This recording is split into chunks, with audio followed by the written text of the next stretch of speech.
Welcome back to the next Petman Academy session, and I hope you've all had a good week. Today we're going to continue looking at the piano, and we're going to focus on the 19th century this week. So last time we got as far as Beethoven and Schubert in the early 19th century and what they did with piano, and today we're going to move forwards and look at some of the really big names of piano composers in the 19th century, namely Mendelssohn, Schumann, Chopin and Liszt. So I'll just share my screen with you and then we'll go through the class.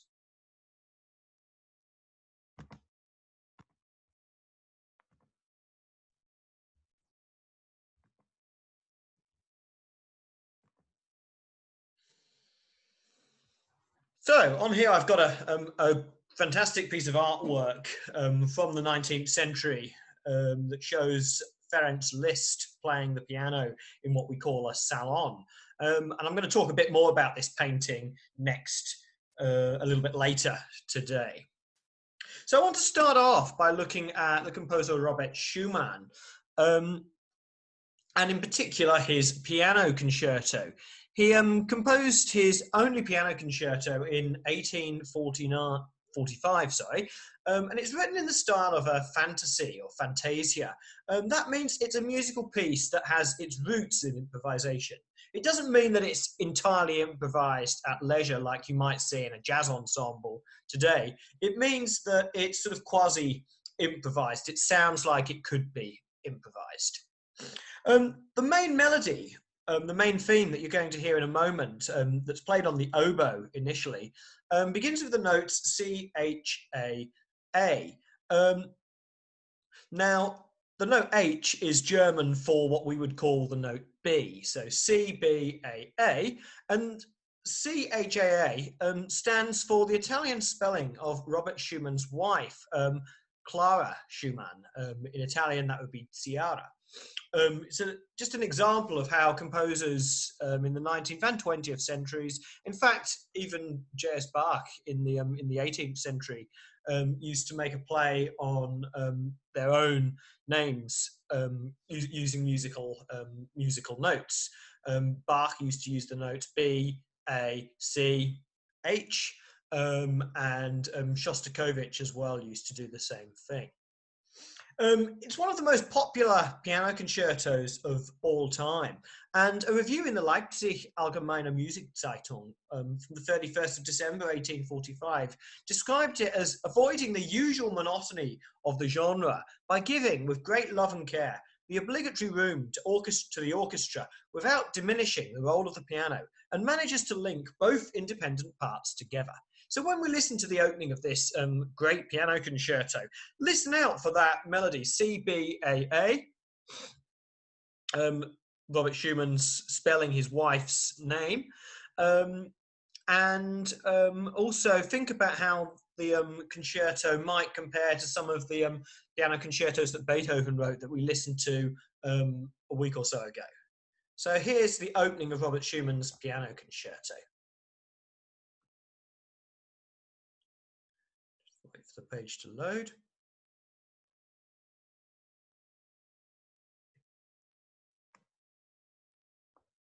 Whoop. Here we go.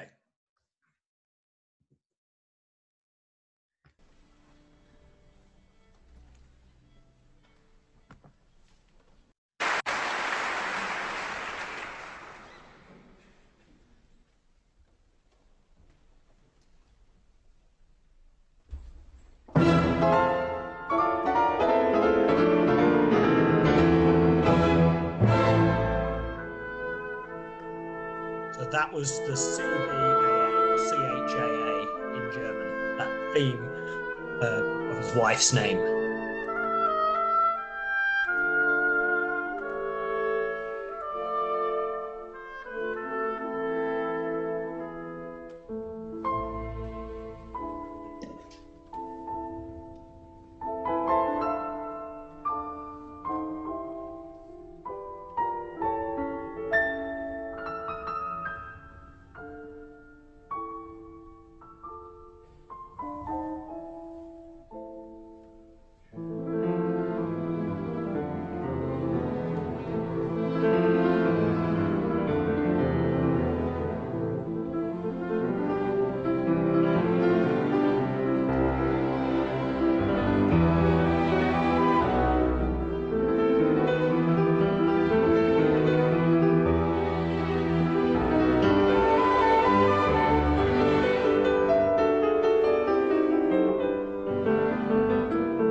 hopefully you can hear there how there's a much closer, tight-knit relationship between orchestra and soloist than we saw compared to some concertos by Mozart and Beethoven.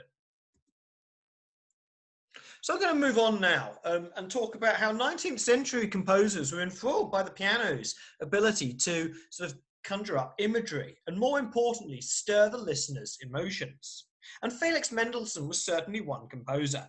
He also wrote many songs, but these, unlike Schubert, did not feature a singer, and they were written for piano alone, and therefore they were known as songs without words. And here's one that's titled Venetian Boat Song.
And incidentally, on what we just heard there, the Venetian Boat Song was played on a Broadwood grand piano, which is similar to the one that Mendelssohn himself would have used. Now, in writing his songs without words, Mendelssohn was getting us to bring our minds as much imagery as the text of a poem would. Venetian Boat Song is actually quite a descriptive sounding title. And the languid ripples of melancholy sound almost watery with all that sustain pedal that we can hear. But the music is obviously saying something much deeper than just asking us to picture a scene. One might say that the feeling it evokes in us is more important than the scene itself. And the important difference between a feeling and a scene is that a feeling is much vaguer than the concrete association of words in a poem. Being vague, you can't quite put your finger on it. Significantly, of course, the songs are without words. And thus, this comes to the heart of one of the essential aspects of Romanticism, and that's a sense of yearning or striving for something that's actually unattainable.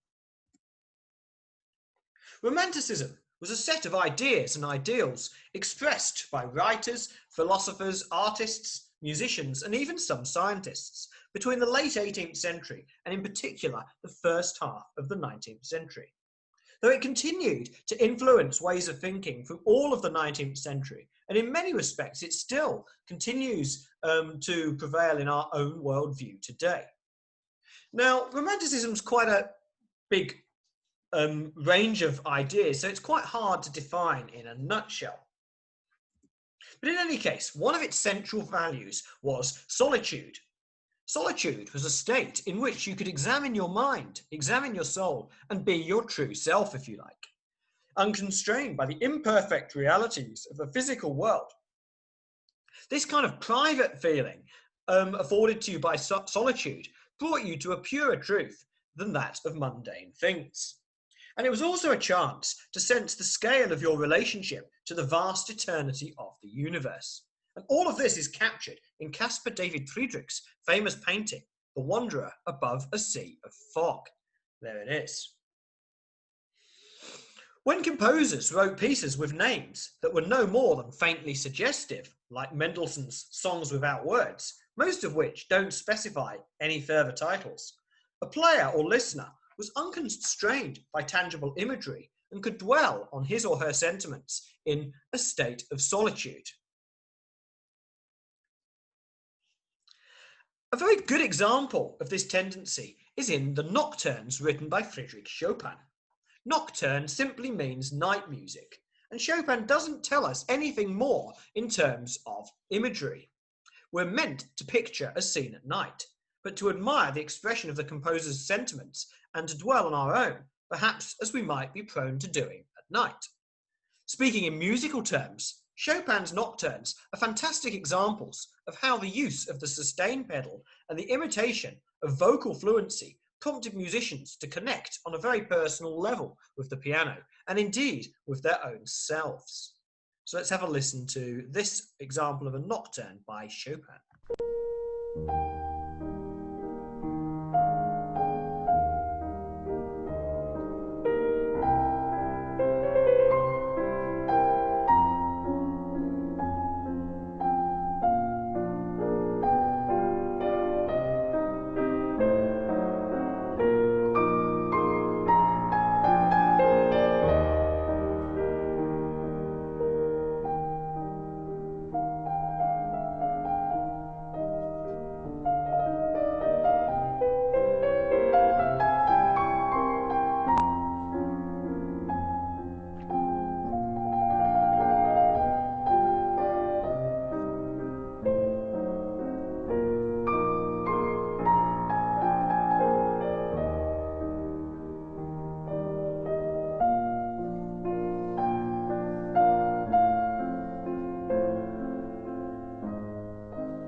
Composer-pianists like Chopin and Schubert often played not in big concert halls, but in the salons of aristocratic, wealthy patrons, surrounded by an artistic elite.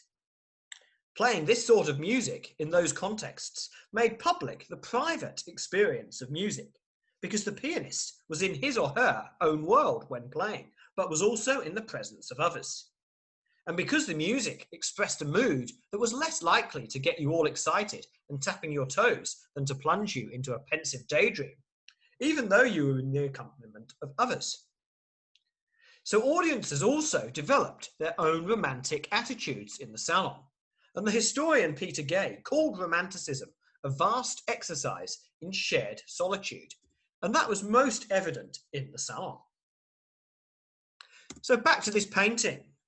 It's by Joseph Dannhauser, and it shows that idea of shared solitude. Now, each of the people depicted in this painting, they're all, by the way, famous musicians, artists, and writers, is absorbed in private contemplation. And the pianist is displaying what Richard Taruskin aptly calls a meticulously crafted public impersonation of solitude. I would hasten to point out that not all music performed in salons was of the melancholy, introspective variety, with grand, heroic pieces being played also. Although to hear some of that music, I want to talk instead about another venue, and that is the concert hall. It's very significant in this painting that the audience members are not just unknown spectators, but are all famous artists, because another important feature of Romanticism was the cult of the genius, the idolizing of talented individuals, especially those who appear to have the gift or curse of transcending mundane reality. Creative artists, in the romantic sense, weren't just composers, but also performers, because they were able to show themselves connecting with their music and being transported by it. So take a look at this painting. The pianist there, I don't know if you can see my cursor, the pianist isn't really looking at the keyboard, wondering where to put his his fingers, and he's not really reading from the sheet music, but he's looking into the distance, towards the bust, in fact, of Beethoven here, the most idolized composer of all. And it seems almost that he's deriving profound inspiration from the bust of Beethoven there. And the pianist in this painting is, of course, Felix Liszt, one of the great virtuosos of the 19th century. Thanks to him, the piano made its transition into the concert hall. Now, the piano had been played in concert halls in the context of a concerto, but it was Liszt who took it as a purely solo instrument onto the stage. Indeed, in 1837 in Milan, he played to a hall packed with 3,000 people, which is quite a change from the cosy and select confines of the aristocratic salon. So all of you who have played a piano solo piece in a concert hall kind of have Liszt to thank for that idea being in place today. In such a large venue, Liszt would amaze his audiences with his technically difficult music, but also inspire them with the massiveness of his compositions. They were bold and heroic and sounded as if a whole orchestra, if you like, was coming out of the instrument. So here's an example from his sonata in B minor.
Liszt fast became a superstar, earning public admiration across all of Europe. But he wasn't the only one. The first half of the 19th century was the age, if you like, of the instrumental virtuoso. That's a player who would dazzle his audiences with his incredible technical mastery of his instrument. Now, many of these were pianists, but not all. One very famous virtuoso was the violinist Niccolò Paganini, who was the object of such fan mania that people like to say he was possessed by the devil when he played. And indeed, his music was, and still is, extremely difficult. I'll show you a little example of this on this video.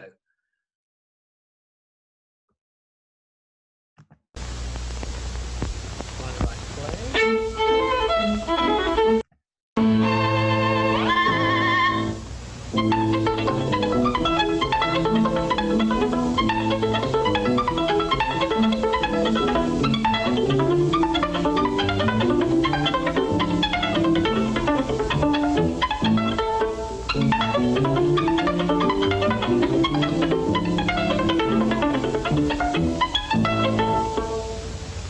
Although it's a very old video, I like how that one goes close up to the strings.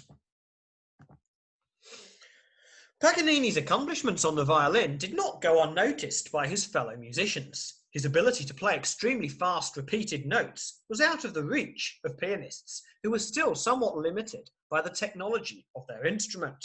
However, a new development enabled them to come closer to imitating Paganini's rapidity. The mechanism called the escapement, if you remember from last time, that's the one that allowed you to re-strike the string so soon after it had been hit, was upgraded to something called the double escapement, which allowed for even more rapid-fire repetitions of a single key. So Liszt found the perfect way to show off that new ability. He wrote a set of variations for piano on a tune by Paganini called La Campanella, meaning the bell. So here's Paganini's version.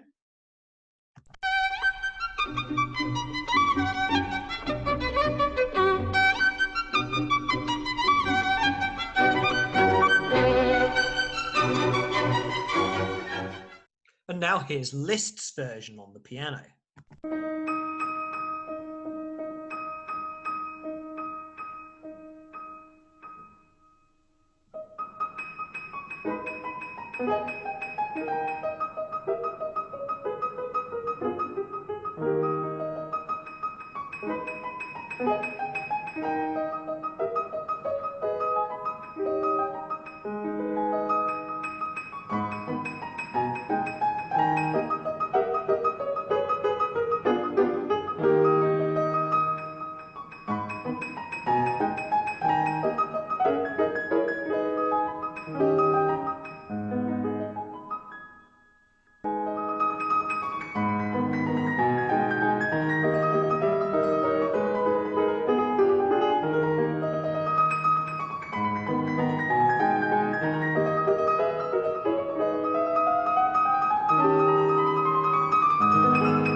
When playing in halls packed with 3,000 people, the instrument Liszt played on obviously had to be appropriate too. And the more fragile sounding salon pianos were no good to him. He wanted power, projection, solidity, and resonance. He favoured the Erard piano, which was heavier and had a big range, but even then he still sometimes broke a string or a hammer. It wasn't until the 1850s that piano technology began to catch up to Liszt's demands. With steel frames that could withstand the immense pressure of the tightened strings, pianos became more reliable, as they didn't go so easily out of tune, but they also became powerful enough to hold their own against a full symphony orchestra. It was the development of this greater strength that we can link to the bold, powerful and heroic side of 19th century piano music. Here's an example from Tchaikovsky's Piano Concerto.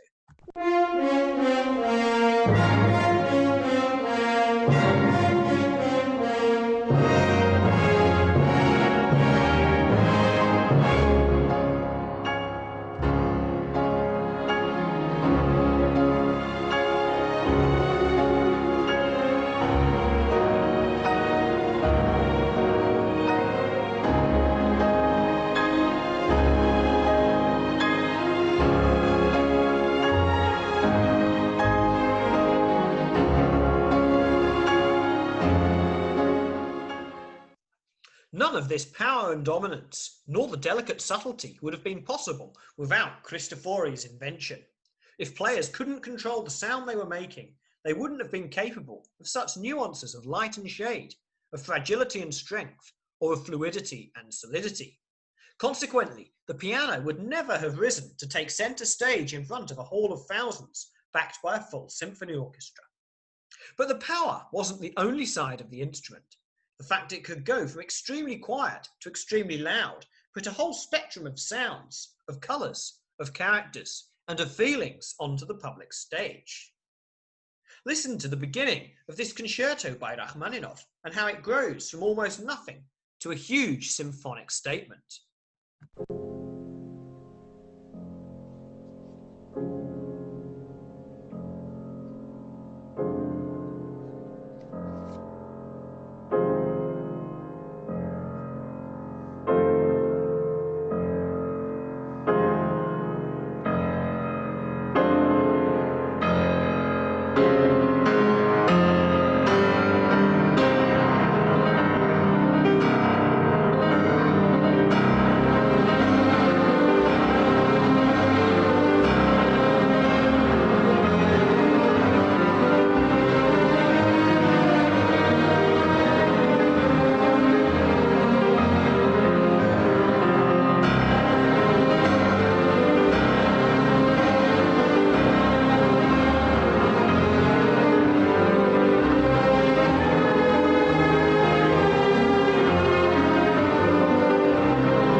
Another effect, and one that's less immediately obvious, is that while the capabilities or limitations of the keyboard affected the way composers wrote for that instrument, it in fact also affected the way they wrote for other instruments. One area in which this is true is that of playing dynamics. That's louds and softs, of course, in which the harpsichord was so limited. Let's take, for instance, a Baroque concerto, say a concerto for violin and orchestra, or a concerto grosso. Those pieces do have louds and softs, but they all happen in blocks. There's a block of loud and then a block of soft. And we call this terraced dynamics because one block is all even until it changes to the next block. What you don't get with terraced dynamics is the very gradual, constant growth of sound or a gradual, constant dying away. But when composers were capable of doing that on the keyboard, like the beginning of the Rachmaninoff piano concerto that we just heard, then you also had them doing that in other instruments. So to illustrate that, let's listen to the opening bars of Schubert's wonderful string quintet in C major.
Now, it would be wrong to assign a crude cause and effect here, but these two phenomena certainly did evolve in tandem. The piano fast came to dominate music in the 19th century. People had always composed for keyboard instruments, but generally wrote for all sorts of other instruments as well. Many 19th century composers, on the other hand, wrote overwhelmingly for the piano.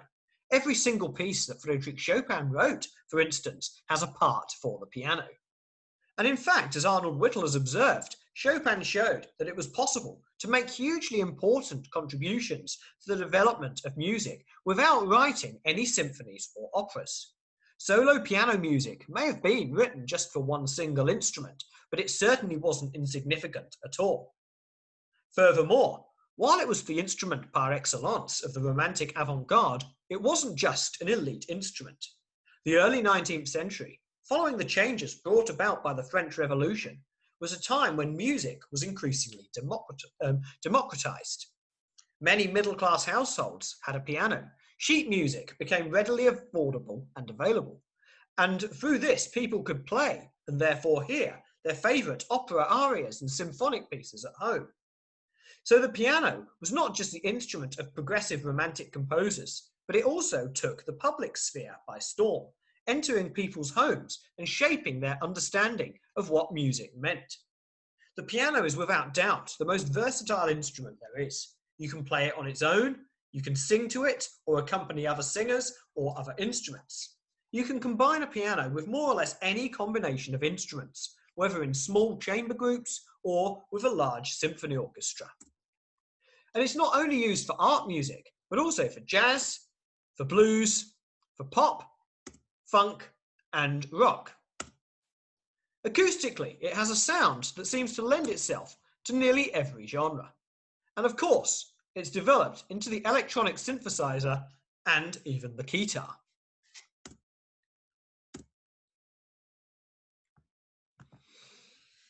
So that brings us to the end of our look, our study of the piano in the 18th and the 19th century. And I hope that, especially those of you who are pianists, you've learned something about the fascinating and long history, both in terms of what composers did with the instrument and also technological developments as well, and how we ended up with the instrument that we all know and love so well today. So next time we'll look at a different topic. I haven't decided exactly what that will be yet, but I look forward to seeing you then. So enjoy the rest of the week. Bye-bye.